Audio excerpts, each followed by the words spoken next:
নমস্কাৰ প্ৰিয় শ্ৰোতাসকল, ধাৰাবাহিক উপন্যাসপাঠ অনুষ্ঠানত মান্যতাৰ আজি ২৫তম খণ্ড। যে ভাৱেই তুমি সকাল দেখো সূৰ্য কিন্তু একেটাই, যত ভাগে ভাগ কৰোণা প্ৰেম হৃদয় কিন্তু একেটাই। যে ভাৱেই তুমি সকাল দেখো সূৰ্য কিন্তু একেটাই। বহুদিনৰ মূৰত পথাৰখনৰ ফালে খোজ কাঢ়িবলৈ ওলাই আহিছোঁ, লগত জুনু। আগতে তাই এইফালেদিয়ে নিজৰ ঘৰলৈ যায়। পথাৰ নোহোৱা হোৱাৰো বহুদিন হ'ল। আমি ইয়ালৈ আহোঁতে ঘৰবোৰ সিমান হোৱা নাছিল। অ'ত ত'ত পকা খুটা কেইটামান আৰু দুই এখন বাউণ্ডেৰী ৱাল অৱশ্যে আছিল। এতিয়া গোটেইখনতে নতুন নতুন ঘৰেৰে ভৰি পৰিল। তাৰ মাজেৰে দেখিলোঁ পুৱাৰ বেলিটো। ৰঙাকৈ উঠি অহা বেলিটো দেখি শুভমিত্ৰাৰ সেই গানটোলৈ মনত পৰিল। পুৱাটোক আমি যিভাৱেই নাচাওঁ কিয়, সূৰ্যটো সেই এটাই, সূৰ্য এটাই, নাম অনেক, আৰু সূৰ্যৰ নামেৰে থকা মানুহবোৰ ইমান বেলেগ। কি যে ভাবোঁ নহয় মই, কি যে ভাবোঁ মই। দীঘলকৈ উশাহ এটা আকৌ ল'ব লগা হ'ল। বাইদেউ চাব, উঠি উঠি আহি থকা সূৰ্যটোলৈ মাজে মাজে চাই আহি থকা দেখি জুনুৰ ভয়। ঠায়ে ঠায়ে বোকা ৰাস্তাটোত পিছলি পৰে বুলি। সহজে পিছলি নপৰোঁ। খোজৰ ভাৱৰ ভৰ যদিও খোপনি সবল। এই ভাৱবোৰো বৰ আচৰিত। লতাৰ দৰেও অ'টোৰ পৰা তলৈ বগাই বগাই আকৌ জীৱনটোকে মেৰিয়াই ধৰেহি। বগাবনো কিমানলৈ? ইচ্ছাই বিচাৰিব যিমানলৈ, মাত্ৰ সিমানলৈ। মোৰ ইচ্ছাৰ আয়তন আছিলনো কিমান? মা দেউতা, কোমলতে সীমা মৰা। এই সৰু আৱেষ্টনীত সৰুকৈ ডেউকা গজিল। ডেউকাত পাখি, পাখিৰ তলত আৰু বহুতো আহত পক্ষী। চেষ্টাৰ ক্ৰুটি কৰা নাই সকলোকে এধানি মৰম দিয়াৰ, অকণি আকাশ দিয়াৰ, আকাশ অভিমুখী এক গতি দিয়াৰ। জ্যোতি পৰিবলৈ দিয়া নাই কাহানিও। বহুজনৰ শুভ ইচ্ছাত ডেউকা এতিয়া সবল। মোৰ এধানি শান্তিৰ সমল। আজি ডেউকাই এটা নিজা ঘৰ পাব। কথাটো ভাবি মনটো ভাল লাগি আছে। অতনু আচাৰ্যৰ সম্বৰ্ধনা অনুষ্ঠানটো সুকলমে পাৰ হ'ল। আজি মানুহজনৰ অন্য এক ৰূপ দেখি তেখেতৰ প্ৰতি শ্ৰদ্ধা আগতকৈ আৰু অলপ বাঢ়িল। পত্নীৰ স্মৃতিত লিখি উলিয়াইছে এশটা কণ কবিতা। পত্নীৰ প্ৰতি থকা তেওঁৰ প্ৰেম শ্ৰদ্ধা, এই কবিতাবোৰ পঢ়িলে উমান পাব পাৰি। তেওঁ মৰমৰ পত্নীক নিজৰ কিডনী দিও জীয়াই ৰাখিব নোৱাৰি সেই পত্নীৰ নামতে এতিয়া নিজৰ ঘৰটো ডেউকাক দান কৰে। নিজৰ দেহাটো চিকিৎসা বিজ্ঞানৰ নাম দান দি থৈছে। আচলতে তেওঁ মানৱ প্ৰেমিক। এই কথা ভাবি ভাল লাগিছে যে তেওঁ ঘৰটোৰ নাম অনিমা ৰাখিবলৈ অনুৰোধ কৰা নাই। যি সচৰাচৰ দাতা পৰিয়ালৰ পৰা আহি ডেউকাই নামটোৰ দৰে কাম কৰি যোৱাৰ কামনা কৰি দিয়া তেওঁৰ বক্তব্যখিনি আমাৰ ডেউকা পৰিয়ালৰ পাথেয় হৈ ৰ'ব।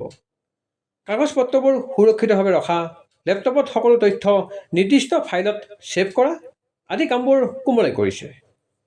তথাপি তাইক কিবা অন্যমনস্ক হৈ থকা যেন ভাৱ এটা হৈ আছে। কিবা এটা হৈছে যিটো তাই ক'ব পৰা নাই। তাইৰ চিন্তাই মোক চিন্তাত পেলায়। কেইদিনমানৰ পৰা ভালকৈ কাকো মাত বোলো কৰা নাই। অকলে ৰুমত সোমাই থাকে। অথনিতে কাপোৰবোৰ আনিবলৈ বুলি চাদৰ ওপৰলৈ গৈ এতিয়ালৈকে নামি অহা নাই। এই গৰমখনত নাজানো কি কৰি আছে তাত। ওপৰলৈ গ'লোঁ। কি হ'ল ইমান গৰমত ইয়াত ৰৈ থাকিলে যে? বেলিটো চাই আছোঁ। অস্ত যাবৰ পৰতো সেই একেই ৰঙাচোৱা। আচ্ছা মানুহবা, what's in the name? That which we call a rose, by any other word smell as sweet. এইটোকে সূৰ্যটোৰ ক্ষেত্ৰটোত কৈ দিব পাৰি ন? ৰবি, ভাস্কৰ, দিবাকৰ, যি নামেই নামাতা, ৰশ্মি একেই। পিছৰ নামকেইটা শুনি বুকুখন ধিপিংকৈ মাৰিলে। কোমলৰ টেনচনৰ কাৰণ এই বিশেষ নাম দুটা নেকি? কথাবোৰ ভবাতকৈ সাধাৰণ হৈ নাই নেকি? মোৰ ভয় এটা বাঢ়ি আহিছে। শ্বেক্সপিয়াৰক টানি অনাৰ উদ্দেশ্য শেষৰ নাম দুটা নহয়তো। কিন্তু এইখন ৰোমিঅ' জুলিয়েট নাটক নহয়। এই ভাস্কৰ, দিবাকৰ, ৰশ্মি ইত্যাদি এয়া কোনো নাটকৰ চৰিত্ৰও নহয়। এয়া যে মোৰ জীৱনৰ জীয়া কাহিনী। তাইক কেনেকৈ কওঁ এই কাহিনীত থকা চৰিত্ৰ দুটাৰ নাম অৰ্থ সূৰ্য হলেও এই ভাস্কৰ দিবাকৰৰ কৰ্মই একে নহয়। এজনে সন্তাপ দিয়ে, আনজনে উত্তাপ। ব্ৰহ্মা আদি কৰি জীৱ যত ৰাম ৰাম ৰাম ৰাম ৰাম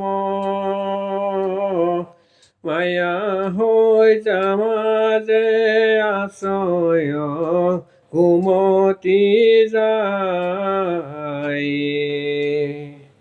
তুমি খে চৈতন্য সনাতন ৰাম ৰাম ৰাম ৰাম ৰাম আমি অচেতন নিয়োগনাথ জগাই। মায়ে প্ৰাৰ্থনা জুৰিছে। কোমল নাই যোৱা, টিভি লগাই বহি আছে। এনে হ'লেও শুনিলেই দৌৰ মাৰি যাব মাৰ লগত প্ৰাৰ্থনা গাবলৈ। হয়তো মায়ে প্ৰাৰ্থনা কৰা শুনা নাই, নহ'লে নাযাওঁ বুলিয়েই যোৱা নাই। মায়ে কাকো নিজে প্ৰাৰ্থনা কৰিব নামাতে, কয় ভাৱ ভক্তি নিজৰ মনৰ পৰা অহা বস্তু। মই নাযাওঁৱেই। দেউতাৰ কথামতেই লাৰু গোপালক পুজিছিলোঁ। ডাঙৰ হৈ কৃষ্ণ এজনক নিজৰ মনত লৈছিলোঁ। বাঁহী বজোৱা দেখিছিলোঁ যে, বাঁহী এটা ভৰাই থোৱা ৰঙা হেঁপাহবোৰ ওঠৰত তুলি ফু মাৰি যি উৰুৱাই দিলে, তেওঁ মোৰ কৃষ্ণ নহয়। জল ভৰা বুকুৰ কলহটো যি ফুটাই দিলে হাঁহি হাঁহি, তেওঁ মই ৰাধা নহওঁ। মই এটি নীলা পক্ষী, মোতে সমাহিত। কি জুপি জুপি চাই আছে মানুহ, লাইট চাইট নজ্বলোৱাকৈ? একো নাই মা, মেইলতে কিবা এটা লিখি আছো নেকি? এনেকুৱা অজস্ৰ ভাৱ মেইলত ড্ৰাফ্ট আকাৰত 90 দশকৰ পৰাই আছে। মাজে মাজে কিহৰ ইমান ট্ৰেজেডি ভাল জানো? আকৌ এবাৰ নিজতে খং উঠিল। ভিতৰলৈ সোমাই আহ। মা গোহাঁই ঘৰৰ দুৱাৰখন বন্ধ কৰি ভিতৰ সোমাল। হাতত লৈ যোৱা ধূপডাল এতিয়াও গোটেই ঘৰটোত ফুৰাই দেউতাৰ ফটোখনৰ ওচৰত ৰাখি সেৱা এটা কৰিব। তাৰপিছতে চাহ খাই জুনুৰ লগত কিবা কিবিবোৰ কৰি সহায় কৰিবলৈ যাব। আৰু এটা সময়ত ইটো সিটো কৰিবলৈ যাওঁতে আমাৰ পৰা গালি খাই টিভিৰ ওচৰত বহিবগৈ। হাক দিলেও কিবা কিবি এটা কৰি থাকি মায়ে ভাল পায়। কোমলে ভালেই পায়, কয় কৰক দিয়া, মায়েতো বেলেগ একো এক্সাৰচাইজ নকৰে, সেইকাৰণে এইবোৰ কৰি থাকিলে ভালহে। টিভিটোৰ ওচৰত বহিবগৈ বুলি ময়ো সোমাই আহিলোঁ। বাতৰিত দেখা পৃথিৱীখন চাবলৈ একেবাৰেই মন নাযায় আজিকালি। হত্যা, হিংসা, যুদ্ধৰ এখন বিধ্বস্ত পৃথিৱী। ভাল খবৰবোৰ কাৎচিতহে দেখিবলৈ পোৱা যায়। কোমল বহি থকাৰ পৰাই সেই সোপাকে চাই আছে। ভেন্দিকেইটা কাটি থৈ আহিছোঁ, আৰু কি বনাব। তামোল এখন মুখত ভৰাই মাও মোৰ ওচৰত বহিলি। টিভিত ব্ৰেকিং নিউজ। ৰিপৰ্টাৰজনে টেটু ফালি একেকাৰীতে শব্দকে চিঞৰি আছে। এইমাত্ৰ আহি পৰিছে এটা ব্ৰেকিং নিউজ। নাজিৰাৰ পৰা আমাৰ হাতত আহি পৰিছে এটা বিগ ব্ৰেকিং নিউজ। আৰে ক না, এনেই কিবা মোৰে কাম কৰা নাই, তাতে এইটো চিঞৰ। কোমলে খঙত চিঞৰি উঠিল। ফুটপাথৰ দাঁতিত নতুন কাপোৰে মেৰিয়াই থোৱা নৱজাত শিশু এটিক উদ্ধাৰ কৰাৰ বাতৰিটো ব্ৰেকিং নিউজত প্ৰচাৰ হৈ থাকোঁতে কোমলে আকৌ বল কৰিবলৈ আৰম্ভ কৰি দিলে। ইমানবোৰ উপায় থাকোঁতে এই কালপিতবোৰে সন্তান এটা জন্ম দিবলৈ দিয়ে কিয় হা? এনেকৈ পেলাই থৈ যাবলৈ লাজ থাকিবলৈ? নাজানো দেও কেনে মাক এইবোৰ। যিনেও আহি আমি ভাবি থকা কথাটোকে ক'লেহি। কেনে মাতৃ বাৰু? কলিজা কপা নাছিল নে নিজৰ সন্তানটোক এনেকৈ পেলাই থৈ যাওঁতে? শিশুটো সুস্থ অৱস্থাত আছে। এহাল নিসন্তান দম্পতীও ওলাইছে শিশুটিক নিজৰ কৰি ল'বলৈ। দেখি মনটো অলপ ভাল লাগিল। কিছুমান আকৌ জন্ম দি ডাঙৰো কৰিব, অথচ নিজৰ সন্তানক নিজৰ বুলি ক'বলৈ ইমান ভয়। তাতকৈ জন্মই দিব নালাগে ন? যাক পাপ বুলি লুকুৱাব লাগে। হাতখন জোকাৰি জোকাৰি কোমলে খঙত কথাকেইটা কওঁতে তাইৰ হাতৰ ৰিমোটটো মোৰ নাকত লাগিল। মই দুখ পালোঁ। তাইৰ প্ৰতিক্ৰিয়া শূন্য। নালাগে এইবোৰ চাব। চাওঁ ৰিমোটটো দে মোক, মই বেহাবাৰী চাওঁ। মাৰ কথাত তাই জাপ মাৰি বহাৰ পৰা উঠি বেহাবাৰী আউটপোষ্ট লগাই দিলে। তুমিয়ে চাই থাকা জিন জিন বুলি কৈ মাক ৰিমোটটো দি তাই নিজৰ ৰুমৰ দুৱাৰখন ধামকৈ মাৰি বন্ধ কৰি সোমাই যায়। টিভিটোৰ ওচৰত বহি থকাৰ মুড মোৰো নাছিল। সেইফালে মায়েও হুমুনি আঁচৰিছে। বেহাৰবাৰী চাওঁ বুলি ৰিম'ট খুজি এতিয়া টিভিটো বন্ধ কৰি বহি আছে। কোমলৰ বাবেই চাগে মায়ে মিছাকৈ বেহাৰবাৰী চাওঁ বুলি কৈছিল। মাক তাই কিবা কৈছে নেকি বাৰু? তাই মনৰ কিহৰ চিন্তা? এতিয়া এইটোৱেই চিন্তা মোৰ। বৰ্ণালীৰ লগত কথা পতাৰো প্ৰয়োজন আহি পৰিছে। বৰ্ণালীৰ ফোনটো কোমলে ধৰিছিল সিদিনাখন। মই যেতিয়া ৱাছৰুমত থকাৰ বাবে ধৰিব পৰা নাছিলোঁ, ওলাই আহি সুধোঁতে তোমাৰ লগত বৰ্ণালীৰ বাৰ ফোন বুলি কৈ থৈ দিছিল।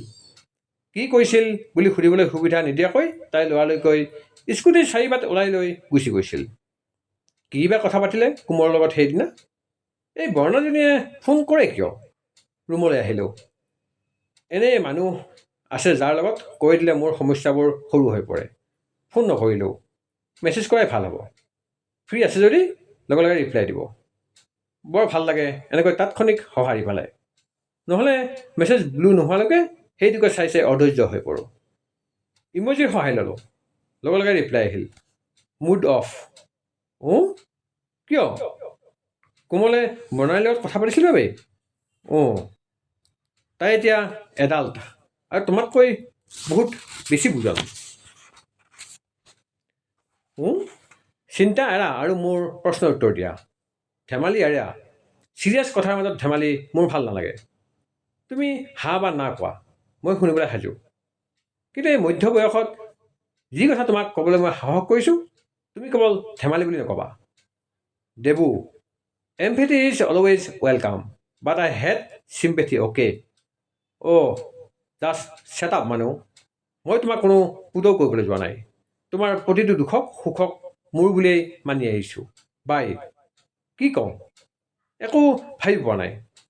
এটা সমস্যাৰ সমাধান বিচাৰি আহি অন্য এটা সমাধান বিচাৰি নোপোৱা প্ৰশ্নৰহে সন্মুখীন হ'লোহি। এই প্ৰশ্নত ভাল লাগিবনে নে দুখ? একো বুজি পোৱা নাই। বাই বুলি ক'লে বেয়া পোৱা মানুহজনে বাই দি গুচি যোৱাৰ পাছতো একো ক'ব পৰা নাই। এজন ভাল বন্ধু হেৰুৱাই পেলাম এতিয়া মই। এতিয়া আৰু মোক কোনো জীৱনসংগী নালাগে।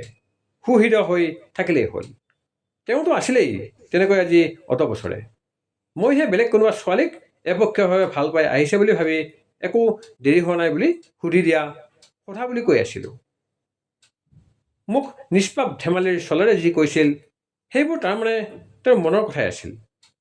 দেবুৱেতো কোনোবা এজনী ছোৱালীৰ দেউতাকক সধু কৰা বুলি কৈছিল। তাৰমানে কি তেওঁ দেউতাক সুধিছিল? দেউতাই যে এজন ভাল ল'ৰাই তোমাক বিয়া কৰিব খুজিছে বুলি মোক বা মোৰ ৰায় বিচাৰিছিল, সেই ভাল ল'ৰাজন কি দেবু আছিল? মাৰ ওচৰ পালেগৈ। কি কওঁ, ক'ৰ পৰা আৰম্ভ কৰোঁ একোকে ভাবি পোৱা নাই। দেবুৱে কি কৈছে?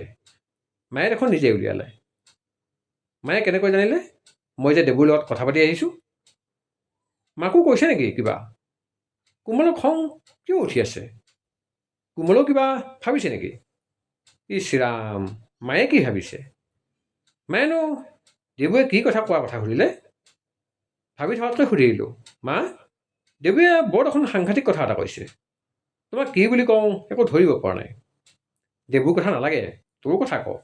তই কি ভাব? সি মোক কৈছে সকলো। তুমি ইমান সহজকৈ কথাবোৰ সুধিছা যে? দকৈ ভাবিছানে? কি সুধিছা? দেউতাৰতো ইচ্ছা আছিল। অৱশ্যে দেবুৱে তেখেতক সোধাৰ পাছতহে দেউতাৰো কথাটো ভাবিছিল বাৰু। দেউতাৰে তোকো সুধিছিল। তই তেতিয়া দেউতাৰ আকৌ ভুল বুজিছিলি। হয়, মোৰ লগত ঘটা ইমান এটা ডাঙৰ ঘটনাৰ পাছত খুৰাহঁতৰ দৰে দেউতাই মোক উদ্ধাৰ পৰা উপায় বিচাৰি উলিয়াইছে বুলিয়ে ভাবিছিলোঁ। সেয়ে দেউতাক কৈছিলোঁ, মোক বেচিবলৈ মানুহ পাই গ'লা। কিমান টকা যৌতুকৰ নামত লৈ সি মোক উদ্ধাৰ কৰিবলৈ আহিছে। আৰু তেতিয়াই দেউতাৰ হাতৰ পৰা মই জীৱনত প্ৰথমটো আৰু শেষ চৰ্ট খাইছিলোঁ। তোমালোকে দেবুৰ নাম কোৱা নাছিলা। দেবুৱে মানা কৰিছিল, কেইজনী তই অন্য ধৰণৰ ভাব। সিটোক বিয়া পাতিবলৈ ওলাওঁতেই মই ভাবিছিলোঁ সিয়ে চুকতে খাই বুকত গোৰ মৰা মানুহটো। ভাবিছিলোঁ সাপ এটাক গাখীৰ খুৱাই আছিল দেউতাৰে। তাক পঢ়াৰ খৰচ পাতি দি ইমান মৰম কৰা সেয়াই মূল্য দিলে সি। তাকো সি কৈছিলে তেনেকৈ। সি বৰ দুখ কৰিলে। পাছত দেউতাৰ পৰাহে আচল কথাটো জানিলোঁ। তই নেজান, দেবুৰ লগত কথা পাতিয়েই তোক ছিকিমলৈ পঠিয়াইছিল দেউতাৰে। হে হৰি, ইমানবোৰ কথা মোৰ অগোচৰতা আছিল। ছিকিমত সেই মানুহজনে প্ৰথম লগ পাওঁতে এনে কৰিছিল যেন সেই মুহূৰ্ততে মই তাত পঢ়াৰ কথাটো গম পাইছে তেওঁ। আচৰিত, যিটো ল'ৰাই তোৰ বাবে সেই ভাস্কৰ বোলাটোৰ লগত তৰ্ক কৰে, দেউতাক লগত লৈ তাক বুজাবলৈ যাব পাৰে, সেই ল'ৰাটোক মই সন্দেহ কৰিছিলোঁ। কি? ভাস্কৰক লগ ধৰিবলৈ দেউতাৰ লগত দেৱো গৈছিল? সি তোৰ কাৰণেই বিয়া নপতাকৈ থাকিল মানুহ। সি লগত থাকিলে তহঁত দুজনীক লৈ মোৰ চিন্তা নাথাকিব, মই শান্তিত মৰিব পাৰিম। দেউতাৰ বুকুত সোমাই আকৌ এবাৰ কান্দিবলৈ মন গৈছে। ককা থাকোঁতেও দেউতাই মনে মনে পেহীৰ লগত সম্পৰ্ক ৰাখি চলিছিল। দেৱুক পঢ়া খৰচ পাতি দি সি সহায় কৰি গৈছিল। মোৰ বাবে মনে মনে দেৱুৰ লগত ভাস্কৰৰ ঘৰ পাইছিলগৈ। আৰু দেৱু, এই মানুহজন কেনেকৈ ইমান একে দেউতাৰ লগত? মাৰ পৰা গোটেইবোৰ কথা শুনাৰ পাছত মই কোনো সিদ্ধান্তলৈ আহিব পৰা নাই। একো সিদ্ধান্তলৈ আহিবলৈ মোৰ নাই। আছোঁ যেনেকৈয়ে তেনেকৈয়ে ভাল। কিন্তু এই মানুহজনৰ মনত আঘাত দিবও কোনোপধ্যে নোৱাৰি। কিয় জানো এবাৰ VIP টো খুলিবলৈ মন গ'ল। খুলিলোঁ। তাৰ ভিতৰত থকা বেগটো চালোঁ। বেগটোৰ ভিতৰত সোমাই থকা অতি আপোন এজনে দিয়া নীলা কুৰ্তীটো উলিয়াই আনি বুকুত সুমুৱাই ধৰি থাকিলোঁ। তাৰ ভাজে ভাজে সোমাই আছে কাৰোবাৰ নিভাঁজ মৰম। মই চুই চাব পাৰিছোঁ, চকুৰ আগত লৈ চাব পাৰিছোঁ। মৰমবোৰে মুখ এখনৰ আকৃতি লৈছে দেৱুৰ। এবাৰ তোমাক লগ পাবলৈ মন গৈছে, তোমাৰ বুকুত সোমাই অলপ কান্দিবৰ মন গৈছে। কি হৈছে এইবোৰ? নকৰিবা মোক ইমান মৰম। এতিয়া একোৰে অৱকাশ নাই। কুৰ্তীটো আগৰ দৰে চাপি থৈ দিলোঁ। একেদৰে থাকক সকলো। এনেকৈয়ে দিন, এনেকৈয়ে ৰাতি। মোহভংগ আৰু মহাচন্দ্ৰৰ ইকাতি সিকাতি। এয়াও জীৱন, মোৰ জীৱন। প্ৰিয় শ্ৰোতাসকল, এয়া আছিল মান্যতাৰ 25তম খণ্ড। ধন্যবাদ।